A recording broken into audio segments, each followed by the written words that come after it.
33장.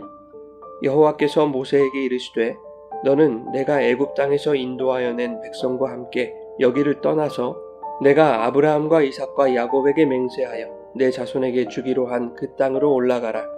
내가 사자를 너보다 앞서 보내어 가나안 사람과 아모리 사람과 헷 사람과 브리스 사람과 히위 사람과 여부수 사람을 쫓아내고 너희를 젖과 꿀이 흐르는 땅에 이르게 하려니와 나는 너희와 함께 올라가지 아니하리니 너희는 목이 곧은 백성인즉 내가 길에서 너희를 진멸할까 염려함이니라 하시니 백성이 이 준엄한 말씀을 듣고 슬퍼하여 한 사람도 자기의 몸을 단장하지 아니하니 여호와께서 모세에게 이르시기를 이스라엘 자손에게 이르라. 너희는 목이 곧은 백성인즉 내가 한순간이라도 너희 가운데에 이르면 너희를 진멸하리니 너희는 장신구를 떼어내라. 그리하면 내가 너희에게 어떻게 할 것인지 정하겠노라 하셨습니다. 이스라엘 자손이 호렙산에서부터 그들의 장신구를 떼어내니라. 모세가 항상 장막을 취하여 진 밖에 쳐서 진과 멀리 떠나게 하고 회막이라 이름하니 여호와를 앙모하는 자는 다 진 바깥 회막으로 나아가며 모세가 회막으로 나아갈 때에는 백성이 다 일어나 자기 장막문에 서서 모세가 회막에 들어가기까지 바라보며 모세가 회막에 들어갈 때에 구름 기둥이 내려 회막문에 서며 여호와께서 모세와 말씀하시니 모든 백성이 회막문에 구름 기둥이 서 있는 것을 보고 다 일어나 각기 장막문에 서서 예배하며 사람이 자기의 친구와 이야기함같이 여호와께서는 모세와 대면하여 말씀하시며 모세는 진으로 돌아오나 눈의 아들 젊은 수종자 여호수아는 회막을 떠나지 아니하니라. 모세가 여호와께 아뢰되 보시옵소서 주께서 내게 이 백성을 인도하여 올라가라 하시면서 나와 함께 보낼 자를 내게 지시하지 아니하시나이다.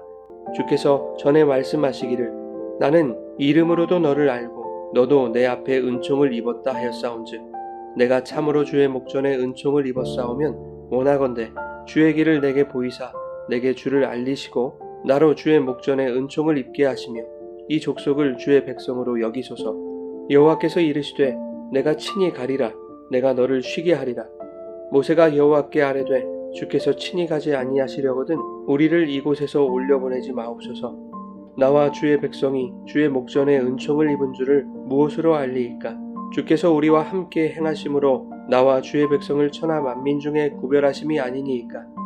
여호와께서 모세에게 이르시되 내가 말하는 이 일도 내가 하리니 너는 내 목전에 은총을 입었고 내가 이름으로도 너를 알미니라.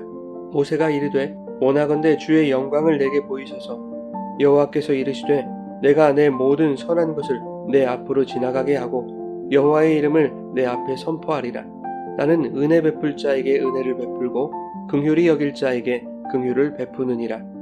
또 이르시되 내가 내 얼굴을 보지 못하리니 나를 보고 살 자가 없음이니라. 여호와께서 또 이르시기를 보라 내 곁에 한 장소가 있으니 너는 그 반석 위에 서라. 내 영광이 지나갈 때에 내가 너를 반석 틈에 두고 내가 지나도록 내 손으로 너를 덮었다가 손을 거두리니 내가 내 등을 볼 것이요 얼굴은 보지 못하리라.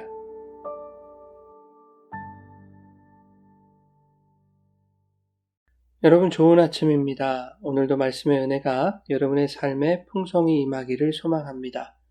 출애굽기 33장은 하나님이 모세에게 시내산을 떠나라고 명하시는 장면입니다. 하나님의 말씀과 계명의 수여지가 금송아지 사건으로 말씀을 어긴 범죄의 현장이 되었기 때문입니다.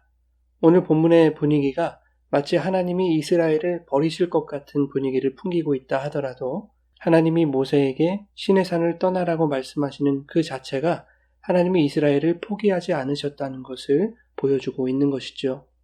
하나님이 이스라엘을 애굽에서 인도해내신 것은 그들을 약속의 땅으로 인도하시기 위함이었습니다. 그렇다면 본문 1절에서 하나님이 모세에게 시내산을 떠나서 내가 아브라함과 이삭과 야곱에게 맹세하여 내 자손에게 주기로 한 그 땅으로 올라가라 라고 하신 그 말씀 속에는 하나님이 이스라엘을 약속의 땅으로 인도하시겠다는 의지가 담겨 있는 것이죠. 만약 이스라엘에 대한 하나님의 관심이 떠났다면 그들이 시내산을 떠나든 말든 하나님이 상관하실 필요가 없는 것입니다. 그러나 하나님은 마치 이스라엘에게 관심이 없는 것처럼 말씀하시죠. 모세에게 말씀하실 때에도 너는 내가 애굽 땅에서 인도하여 낸 백성과 함께 여기를 떠나라고 하십니다. 이스라엘을 하나님의 백성이 아닌 모세의 백성으로 표현하신 것입니다. 또한 2절과 3절에서는 하나님이 당신의 사자를 앞서 보내어 가나안의 원주민들을 쫓아내시고 이스라엘을 젖과 꿀이 흐르는 땅에 이르게 할 것이라고 말씀합니다. 그러나 나는 너희와 함께 올라가지 않겠다라고 말씀하시죠. 그 이유는 내가 길에서 너희를 진멸할까 염려함이라고 말씀하십니다. 마치 하나님이 이스라엘을 떠난 것처럼 말씀하고 계시지만 하나님이 함께 하시지 않으면 이스라엘은 젖과 꿀이 흐르는 땅에 이를 수 없는 것이지요. 즉 하나님은 이스라엘에게 뭔가를 경고하고 교훈하시는 것으로 볼 수 있는 것입니다. 이스라엘 백성의 입장에서 나는 너희와 함께 올라가지 아니하겠다라는 그 말씀은 대단히 두려운 말씀이 아닐 수 없습니다. 이제껏 하나님은 아브라함 이래로 이스라엘에게 내가 너희와 함께 하겠다라며 임마누엘의 하나님을 강조해 오셨기 때문입니다. 그러나 이스라엘은 금송아지 사건으로 시내산 언약을 깨뜨린 자신들의 죄된 실체가 드러났기 때문에 하나님이 그러한 자신들을 떠나실 것이라고 생각하는 것은 이스라엘 백성이 지극히 당연한 것으로 여길 수밖에 없는 것이죠. 그래서 4절에 백성은 하나님이 함께 올라가지 않으실 것이라는 이 준엄한 말씀을 듣고 슬퍼했다고 말합니다.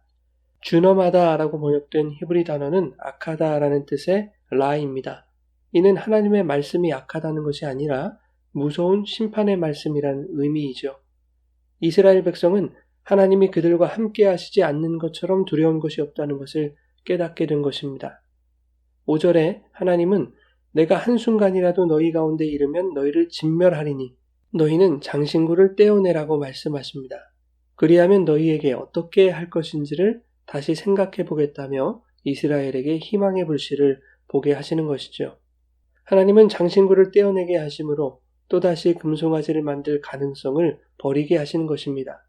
이스라엘 백성도 그것이 무슨 뜻인지 모르지 않았을 것입니다. 그리고 이스라엘 백성은 그들의 장신구를 떼어냈습니다. 이스라엘은 자신들의 죄된 존재를 폭로한 것이 바로 금송아지, 즉 장신구였음을 깨달았습니다. 그것 때문에 하나님이 그들에게서 떠나가실 수 있다는 두려운 현실에 직면해 있는 것이죠. 그러니 그것을 버리더라도 하나님과 함께 할 수 있다는 것이 얼마나 중요한 것인지를 이스라엘은 깨닫게 된 것입니다. 여러분, 장신구는 나를 치장하고 돋보이게 해주는 것들입니다. 그렇다 하더라도 그 장신구가 나를 살게 할 수는 없는 것이죠. 그러나 장신구에 집중하면 어느새 세상의 장신구들이 나를 살게 해줄 것 같은 그러한 유혹에 빠지게 되는 것입니다. 그래서 사람들은 돈이나 명예 같은 세상의 장신구들을 생명처럼 여기게 되는 것이죠. 여러분, 신앙생활에는 결단이 필요합니다. 하나님을 바라보지 못하고 눈에 보이는 현상이나 결과 또는 세상의 재화나 물질적 가치들에 집중하는 그러한 우리의 장신구들이 있다면 오늘 그것을 과감하게 떼어버리는 결단이 있어야 하는 것입니다. 하나님은 장신구를 떼어버리는 자들과 함께 하실 것이기 때문입니다. 7절을 보면 모세는 의도적으로 이스라엘 진과 멀리 떨어진 곳에 회막을 설치했습니다. 회막이 이스라엘 진영 밖에 있다는 것은 하나님이 이스라엘과 함께 하시지 않는 것을 상징하는 것인데 모세는 이것을 통해서 이스라엘 백성에게 이스라엘의 생명의 원천은 곧 하나님이 그들과 함께 하시는 것에 있다는 것을 강조하고 있는 것이죠. 7절 후반부는 여호와를 앙모하는 자는 다 진 바깥 회막으로 나아갔다고 말하는데 여기서 여호와를 앙모하는 자라는 말은 여호와를 찾는 자라는 의미입니다. 하나님을 눈에 보이는 금송아지로 만들어 자신들의 눈앞에 두기 원했던 그 백성들이 이제는 보이지 않는 하나님을 만나기 위해 진 밖을 나서는 자들이 된 것입니다. 하나님을 찾고 하나님을 구하는 마음이 이스라엘 가운데 싹트고 있는 것이죠. 그런가 하면 모세는 하나님께 이스라엘을 중보합니다. 하나님이 이스라엘과 함께 하시기를 구하죠. 14절에 하나님이 대답하십니다. 내가 친히 가리라. 너를 쉬게 하리라. 그러나 모세는 이 대답이 성에 차지 않습니다. 15절에서 모세는 모세 개인이 아닌 우리와 즉 이스라엘과 함께 하실 것을 구하는 것입니다. 이렇듯 지도자의 끈질긴 중보가 죄인들을 향한 하나님의 은혜와 긍휼의 불씨가 되는 것이죠. 그래서 하나님은 19절에 모세에게 자신의 선한 속성을 은혜와 긍휼로 선포하시는 것입니다. 18절에서 모세는 주의 영광을 보여달라고 구합니다. 그러자 19절에 하나님이 말씀하시죠. 여호와께서 이르시되 내가 내 모든 선한 것을 내 앞으로 지나가게 하고 여호와의 이름을 내 앞에 선포하리라. 나는 은혜 베풀 자에게 은혜를 베풀고 긍휼히 여길 자에게 긍휼을 베푸느니라. 모세가 보여달라고 구했던 하나님의 영광은 선한 것인데 그것은 곧 은혜와 긍휼이라고 말씀하고 있는 것이죠. 하나님은 금송아지를 만들었던 이스라엘에게 은혜와 긍휼을 베푸셔서 약속하신 땅에 이르기까지 그들과 함께 하실 것이라는 것을 말씀하고 있는 것입니다. 앞서 14절에서 살펴본 대로 하나님은 모세에게 내가 친히 가리라, 너를 쉬게 하리라 라고 말씀하셨습니다. 그것은 하나님이 함께 하시는 길에는 안식이 있다는 것을 의미합니다. 이스라엘이 걷는 길이 힘든 광야길이라 할지라도 하나님이 함께 하시는 그 길에서 이스라엘은 쉼을 얻을 것입니다. 그것처럼 이 세상 광야의 길을 걷는 성도들의 삶에 성령이 늘 동행하심으로 거친 세상 속에서도 주 안에 있는 평안을 누릴 수 있도록 하나님의 은혜와 긍휼을 베풀어 주실 것입니다. 오늘도 말할 수 없는 탄식으로 간구하시는 성령과 예수 그리스도의 끈질긴 중보로 말미암아 하나님의 긍휼하심과 은혜에 붙들린 복된 삶이 되시기를 예수님의 이름으로 축원합니다.